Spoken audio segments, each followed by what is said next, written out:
Bueno, muy buenos días, Liliana, ¿cómo estás? Qué gusto tenerte por aquí en Mujer Smith. ¿Cómo has estado? Gracias, Diana. Muy bien. Muchísimas gracias. Feliz de estar acá en esta cita tan especial. Bueno, nada, primero gracias por decir sí, gracias por generar este espacio. Vamos a contar un poquitico quién es Liliana. Liliana es una mujer de 46 años, comunicadora social con especialización en gerencia de mercadeo, que vivió durante muchos años como una alta ejecutiva que hoy en día es muy común y que tuvo la valentía de tomar una decisión de vida para decirle sí a la vida, sí al matrimonio en pareja y sí al amor verdadero. Entonces, escuchemos la historia de Liliana y bueno, cuéntame, Liliana, entonces, ¿cómo es ese proceso que tú viviste de renunciar a una vida de casi 12 años, de ser una alta ejecutiva, de estar montada en un avión, de ser una mujer completamente, digamos, inmersa en ese éxito profesional, a cambiar de vida? Cuéntanos un poco cómo es eso y por qué y de dónde sale. Diana, fue una época maravillosa, un Ujú. trabajo maravilloso, el cual recuerdo muchísimo, en el que aprendí mucho. Pero nada, llega un momento en el que las prioridades cambian y en ese momento empezó en mí ese sueño de ser madre, luego de ya un año de estar casada. Y nada, fue esa intensidad y esas ganas esa necesidad de querer mamá, de querer ser mamá, de querer dar vida, la que me impulsó para renunciar a ese trabajo tan hermoso en el que estuve durante 12 años, pero que sentí en mi corazón que estaba siendo como piedra en el zapato para poder lograr ese sueño de ser mamá, ¿no?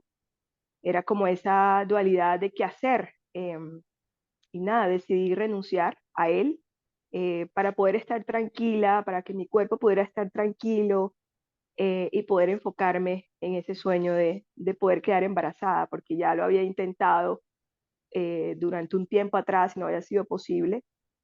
Y, y nada, algo en una vocecita interior me dijo que nada, que tenía que hacer, renunciar a algunas cosas para que ese sueño pudiera ser realidad. Y así fue. Renuncié luego de 12 años a esta vida.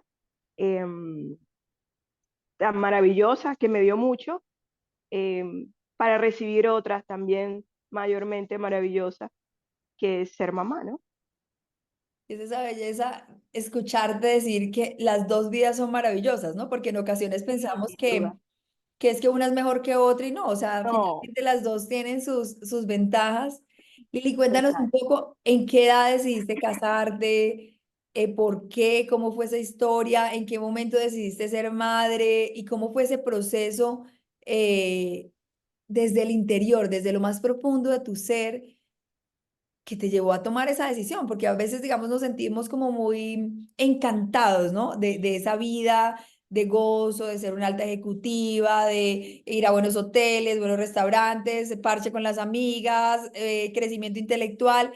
¿Qué pasaba en ti adentro? ¿A partir de qué año decidiste casarte y por qué cuando no estaba en tu proyecto de vida? Cuéntanos un poco más ese proceso interior. Diana, yo gocé mi vida como ninguna, y con eso me quedo.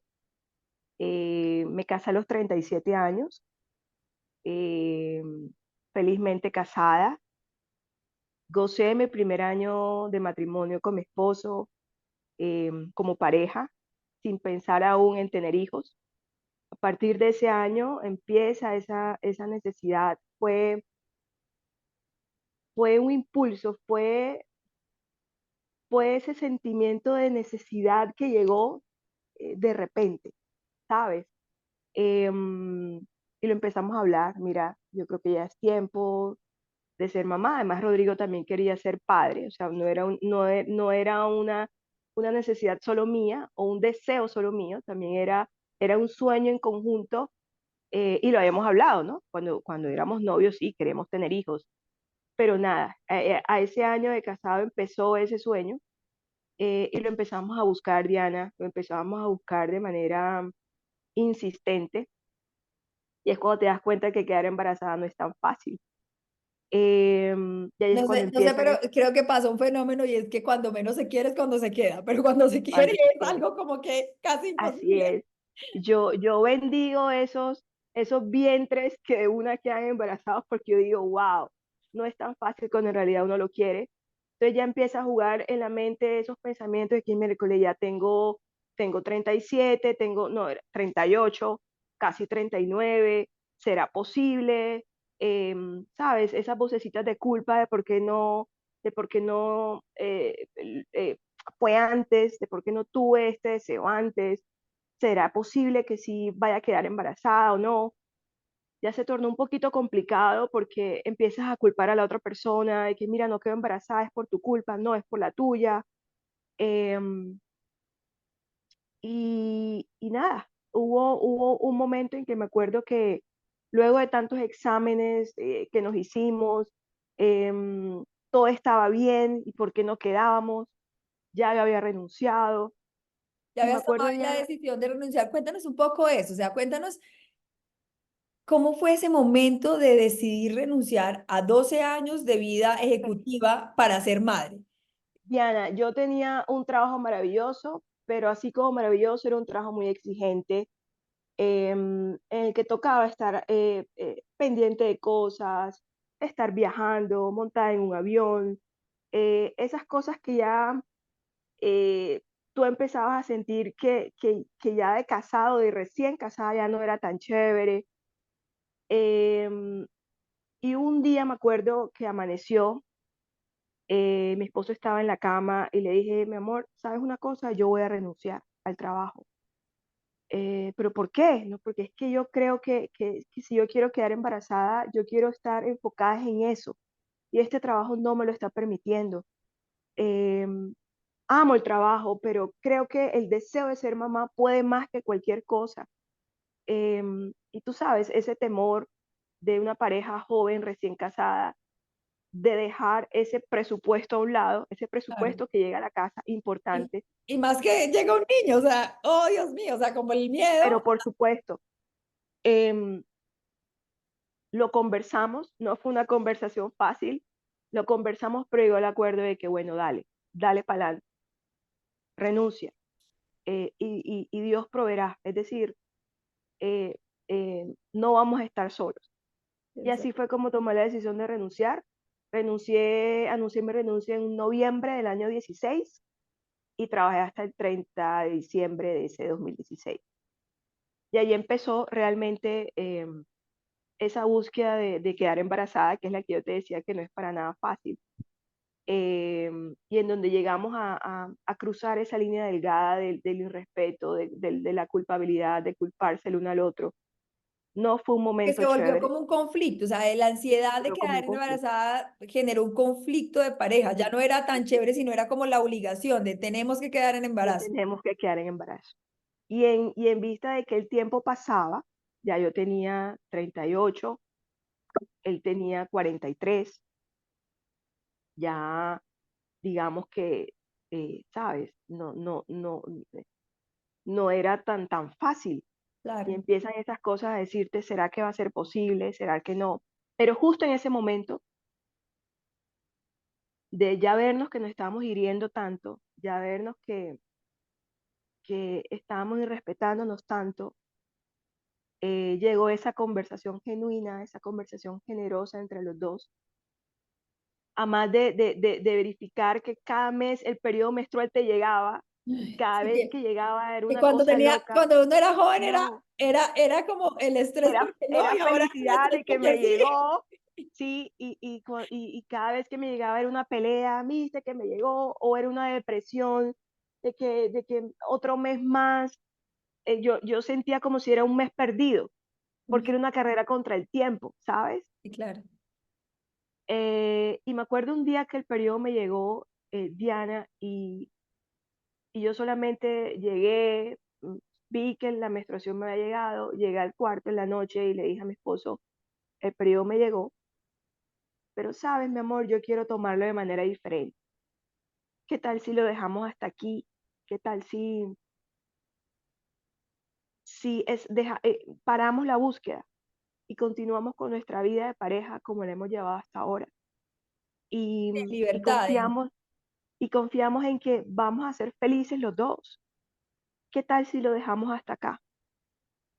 Lloramos, nos perdonamos, em, nos disculpamos. Yo también supe que él también la estaba pasando mal. Yo también supe que también se sentía culpable, pero también se sentía mal que yo lo culpara. Em, y fue una conversación hermosa, fue una conversación desde el corazón, genuina, de escucha generosa además. Y, y justo ahí yo me acuerdo perfecto de la sensación que tuve de liviandad, como si me hubieran quitado un peso de encima. Nos abrazamos y dijimos, vamos para adelante. Con hijo o sin hijo, vamos para adelante los dos. Nos Ok. amamos y eso es lo importante. Y a los 2 meses quedé embarazada, cuando ya Oh, habíamos soltado todo. súper. eh, Quedé embarazada a los 2 meses, casi al año de haber renunciado. Una pregunta, Liliana, en esa búsqueda, ¿cómo era tu relación con ese ser superior, con ese Dios? ¿Cómo lo veías? O sea, ¿orabas para que quedaras en embarazo o simplemente era algo, bueno, pues si se da bien, No, si no, no? Cuéntanos un poco sobre eso. orábamos todas las noches.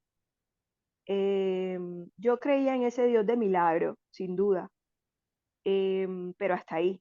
Yo crecí en un hogar católico, creyente, pero hasta ahí. Yo creía que había un ser supremo que cumplía milagros, que cumplía promesas, pero hasta ahí.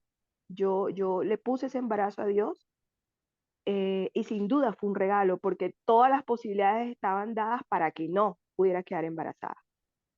Por muchas cosas, por muchos motivos, no solo la edad, por muchas cosas médicas. Y al haber quedado embarazada, claramente fue un milagro de él. Entonces sí, yo reconocí a Dios como ese ser supremo que cumple las promesas de sus hijos. Pero hasta ahí, y rezábamos todas las noches, pero mi relación no era tan consciente, ¿sabes? No era Era tan, más como una relación de hazme el favor, yo te rezo para que me hagas sí, el favor. para que me hagas el favor. Y cuando recibía esos favores, era agradecerle, pero hasta ahí. Yo no vivía con esa conciencia plena de pedir permiso o pedir aprobación o pedir o hágase tu voluntad. Yo no lo tenía tan claro, ¿sabes? Hasta ese instante. La belleza. Bueno, y cuando quedaron en embarazo, ¿cómo fue ese proceso del embarazo? ¿Cómo fue ese proceso Hermoso. de sentir que ya eras madre y en algún momento extrañaste esa vida anterior que tenías? Cuéntanos como a veces esos No, conflictos yo internos los tuviste. cuando renuncié, duré un año para quedar en embarazo y me dediqué a otras cosas en casa, a otras cosas. Pero cuando ya quedé embarazada, estando sin trabajo, pude disfrutar mi maternidad. Yo me acuerdo que descansaba, yo dormía, yo viví relajada mi embarazo. Aparte que en los primeros meses tuve una alerta como un sangrado, entonces el médico me dijo, nada, es normal, hubo un desprendimiento del saco, no te preocupes, tienes que tener reposo. Entonces, no, a mí me dijeron reposo y yo me lo tomé muy a pecho. Yo vivía muy tranquila y muy relajada en mi embarazo y así lo viví. Rodrigo también fue un padre muy presente en el embarazo, muy de hablar a la barriga, muy de imaginarnos qué tal sería, muy de buscar los nombres, qué nombre te parece, y si es niño, si es niña. Yo solamente tengo una sobrina de 17 años y por su parte él también tenía sobrinos ya grandes, entonces esto era como una nueva experiencia de nuevo para nuestras familias. Qué belleza. Entonces yo era la consentida y fue un embarazo muy tranquilo que estoy completamente segura de que si yo estuviera trabajando no me lo hubiera disfrutado tanto. Fue maravilloso, fue un embarazo maravilloso, En ningún momento tranquilo. sentiste culpa ni sentiste extrañar tu anterior vida, o sea, No, no, no, no, estabas no. en plenitud. Yo estaba plena, totalmente plena, realmente. Lo viví maravillosamente, lo viví maravillosamente en familia, en casa, tranquila, en paz. leyendo mucho de esos libros que te dan, que al final nada sucede como está en la literatura, de cómo amamantar, eso no sirve para nada, porque tienes que estar viviendo el momento para sentirlo.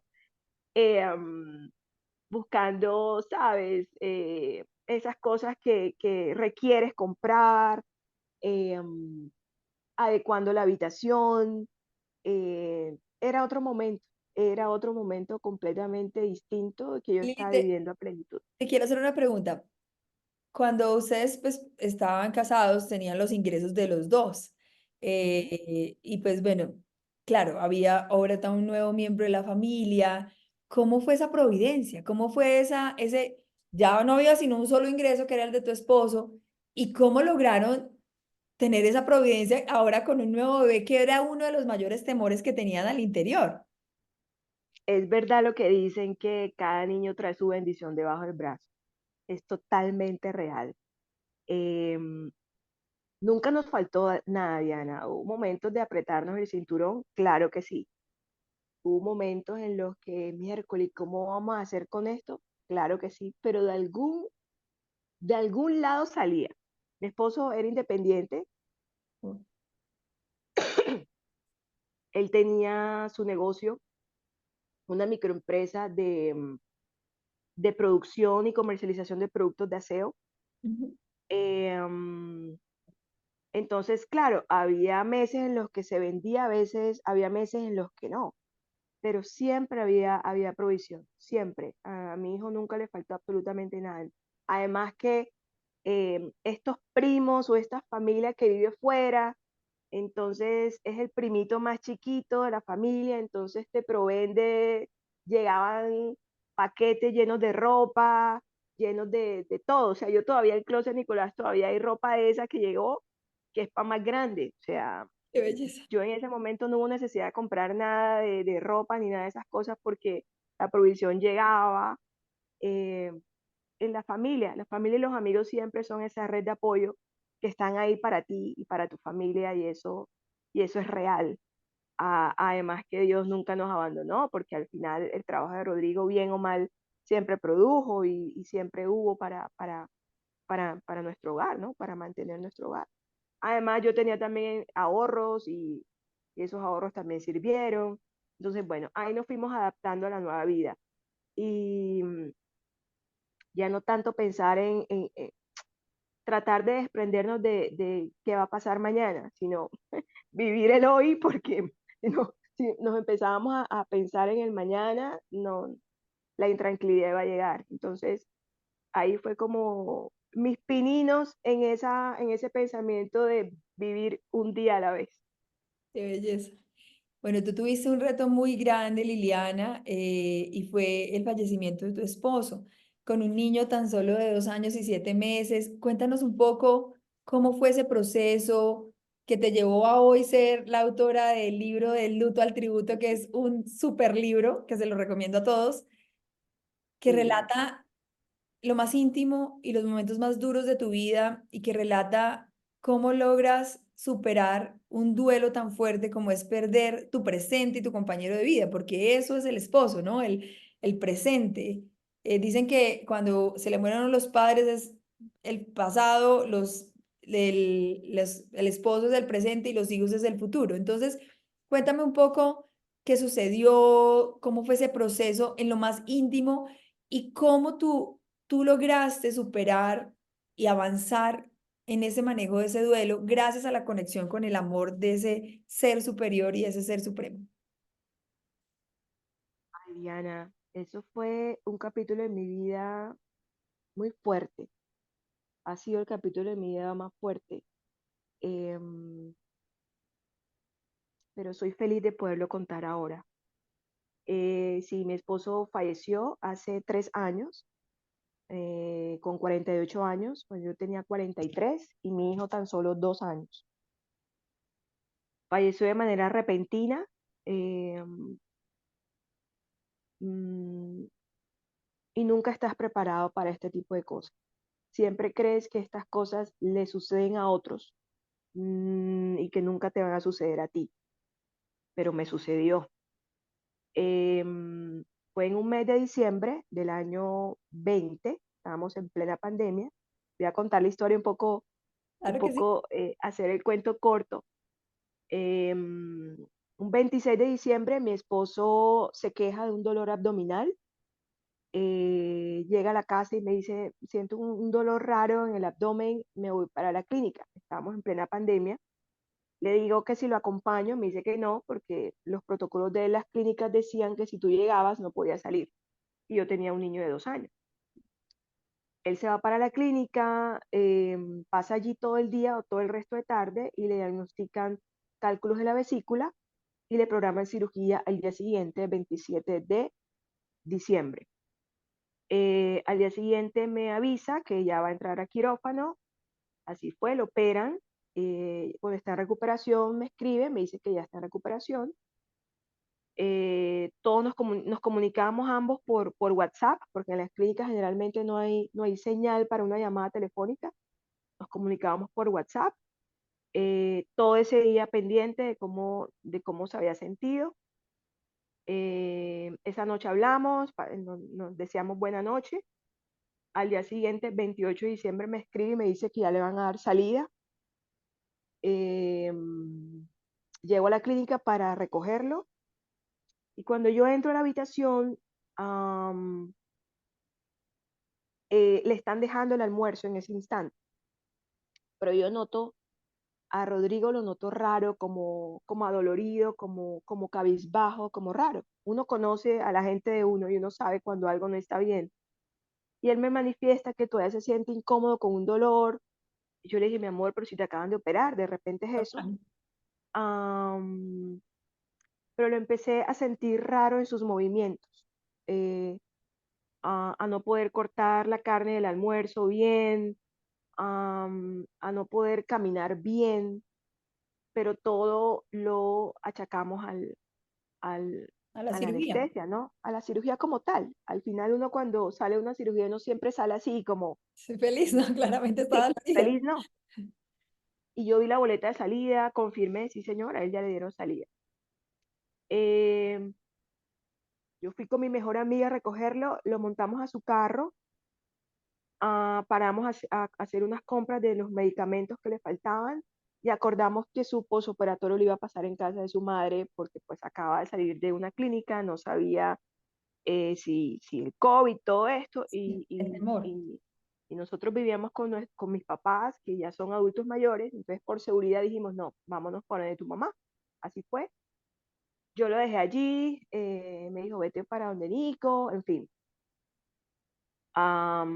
Allí lo dejé con toda la medicación que se debía tomar ese día y nada. Un 28 de diciembre, un 29 de diciembre, al día siguiente, me levanto muy temprano y encuentro llamadas perdidas de su mamá y de su hermana, en donde me decían que Rodrigo había intentado levantarse de la cama para ir al baño y no había podido y se había caído y que se había ido para urgencia. Así fue, eso fue tenaz, como pude salir a la urgencia, eso fue 29 de diciembre, y en ese momento comenzó todo, en ese momento comenzó un proceso bastante duro. Rodrigo empezó a sentir molestias, no empezaba a comentarme que no sentía el brazo, que no sentía la pierna, me dijo, veo que siento doble, empezó a tener la vista Que doble, veo doble. Ajá. que ve doble, ya no era una sola pierna la que no sentía, sino las dos. Yo empecé a notar su cara de angustia en saber que algo le estaba pasando a su cuerpo y que nadie daba razón. Era un 29 de diciembre, Diana, en una clínica en donde los médicos no están, todos están en otra onda de fin de año. Rodrigo empieza a desmejorar notablemente. Ya no podía caminar por sí solo. Y nada, algún médico me dice, le hacen chequeos eh, De en la cerebro. cabeza, le hacen Tax. exámenes cerebrales, exámenes abdominales, exámenes pulmonares. Supuestamente no sale nada allí, o por lo menos eso me dicen. Y vamos a hacer la prueba del COVID para ver si es COVID. y cuando le están haciendo la prueba del COVID, la persona que le está haciendo el COVID, está Rodrigo y estoy yo, y él en ese instante me dice, hasta aquí llegué yo siento que esta prueba no la voy a poder superar, yo aquí me despido, mi amor, te amo y te amaré por siempre, gracias por estos años que me regalaste. Yo le empecé a decir, pero mi amor, todo va a estar bien, ¿por qué te estás despidiendo? Pero es que me siento muy mal, yo sé que de esta no voy a salir. Él ahí se despide y me sigue hablando y yo allí empiezo a perderle el sentido de lo que me está diciendo porque ya no se le entiende lo que me está diciendo. Cuando Y él es te dice cuando, eso, Lili, ¿tú qué piensas al interior? O sea, ¿tienes una no, esperanza, tienes una certeza de no, que lo que no, te dice es n- cierto? no tengo chance de pensar nada porque todo fue muy rápido. El corazón se me empieza a acelerar cuando él no puede seguir hablándome porque empieza a convulsionar. No, no tengo claridad en mis pensamientos en ese instante. No puedo pensar en nada. Solamente empiezo a gritar como loca. Los médicos y enfermeras comienzan a gritar, empiezan a entrar a la habitación y se empieza a llenar de médicos y yo empiezo a echarme, a quedarme atrás. Hasta que me sacan, yo me siento en una silla muy afuera de esa habitación y lo veo que sale él descamisado, intubado, Dios mío. y pasa la camilla así por enfrente mío y yo no entendía nada, Diana. Yo no entendía absolutamente nada, ni tampoco pensaba en nada. Alguien me dijo, tienes que subir al tercer piso, al piso de UCI, y ahí te vas a encontrar con la intensivista y, y ahí él te va a decir algo. Yo me acuerdo que llamé a mi amiga que estaba afuera, y le dije, llama a mi hermano, luego te explico bien, subí al tercer piso, el intensivista estaba allí y si me pones a repetir qué me dijo, no me acuerdo de nada. Era como si me hablaran así como en cámara lenta. Lo único fue que me dio una lista de cosas que yo debía comprar. Pañales, crema antipañalitis, crema de afeitar, máquina de afeitar, enjuague bucal, ese tipo de cosas. Yo bajé porque a mi hermano ni a mi mejor amiga la dejaba entrar porque estamos en pandemia y las clínicas con sus protocolos no dejan entrar a nadie. Bajé, salí del hospital y los encontré allí y yo no entendía nada. Les expliqué lo que había pasado y de repente me vi en casa. No me acuerdo de nada más. Alguien me dice que fui a comer, pero yo me vi en casa. Yo amamantaba en esa época, Diana, porque mi hijo tenía 2 años y 7 meses y yo no estaba trabajando y lo que hacía era amamantar. Y a Yo gozarte tenía tu maternidad. mi vida materna, yo estaba ahí disfrutándola. Y cuando yo llegué a la casa, a mí también me hicieron la prueba de COVID. Yo no sabía si yo tenía COVID, porque había permanecido todo un día en ese hospital, en esa clínica.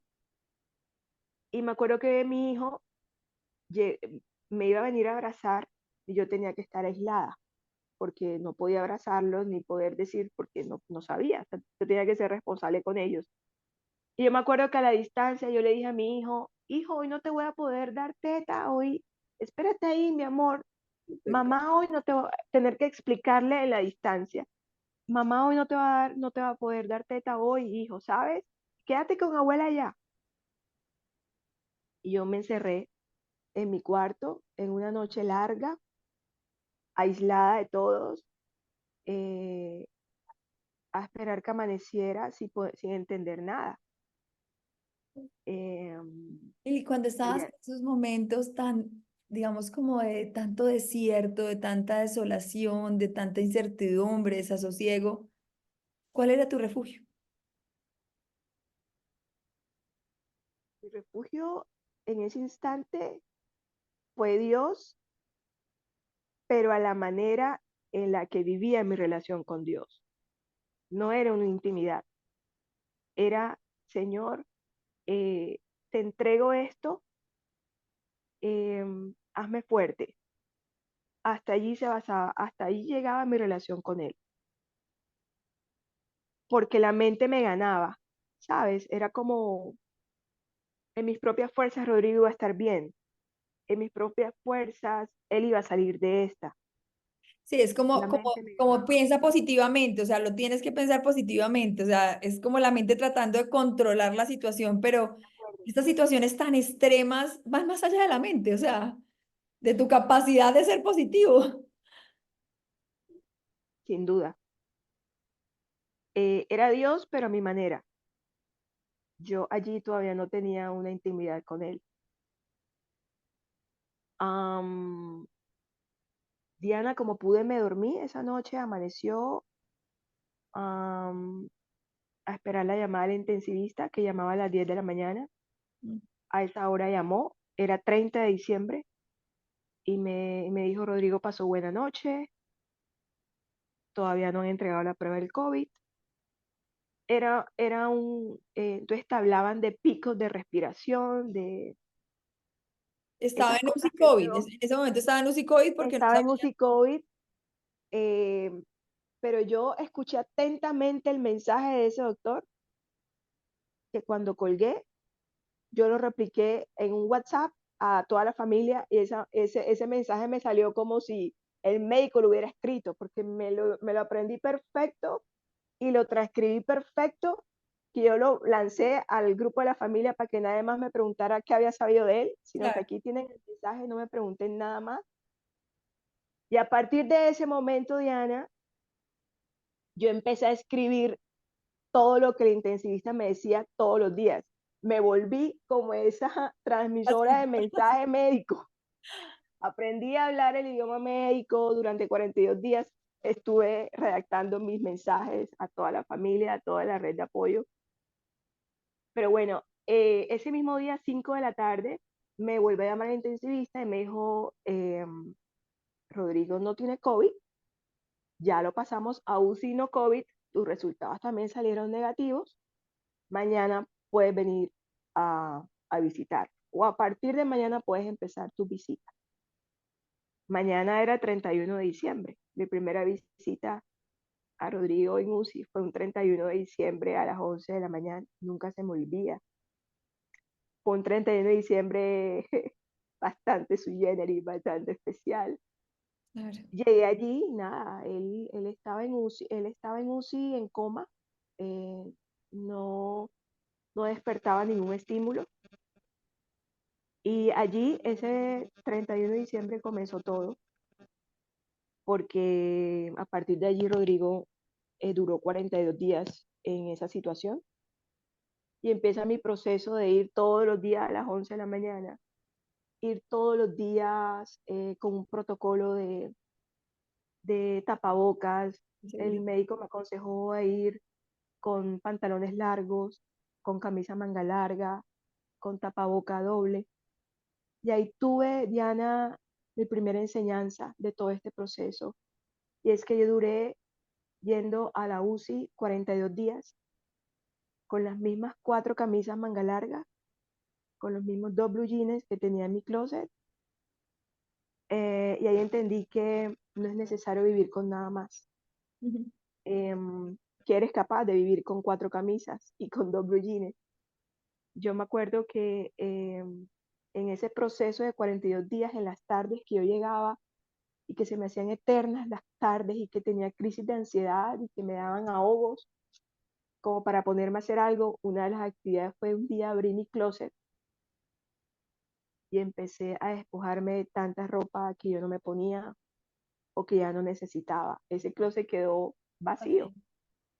Así. Y fue mi primera lección de tantas que tuvo De este proceso liberación, de liberación. de desprendimiento, Ujú. más que de liberación, de desprendimiento, de que sí es capaz vivir ligera de equipaje.